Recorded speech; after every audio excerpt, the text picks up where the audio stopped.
আজকে 22 বছর পরে আমার একটা স্বপ্ন পূরণ হইব। চাকরি পাইছিস তুই? না চাকরি কি বালের চাকরি দিয়ে ভাইবা থাকলে হইব, এর থেকে বড় কিছু পাইতেছি মামা।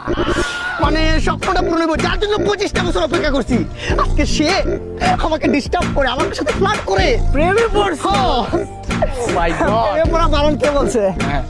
বলেন না ভালোবাসা ক্ষতিকর, আমি বলবো ওই ক্ষতিটা আমার বুকে চেপে ধর। ও পাপি। 25টা বছর যার জন্য অপেক্ষা করছি না, আগে যে পায়া যাবো এত সকাল, মানে যার মোবাইলে ফোন দেই। কালকে তোরে ফোন দিলাম, মায়াটা ধরলো। মাইটা ধরলো, আমার ফোন দিলি? আব্বারে ফোন দিলাম সেদিন, মায়াটা ধরলো। মাইটা? আম্মারে ফোন দেই, মায়াটা ধরে। বন্ধু বান্ধবের ফোন দেই, মায়াটা ধরে। আরে কোন মাই? ভালোবাসিস কই আপনি ডাকে? মা তুই তো আমাকে একটা সময় জানাস, একা কোনদিন কোনো মায়ের সাথে কথা বলছি আর বলবো না। কর দেবে, ঠিক আছে, আমার একটু ধরে রাখিস, কন্ট্রোল করিস।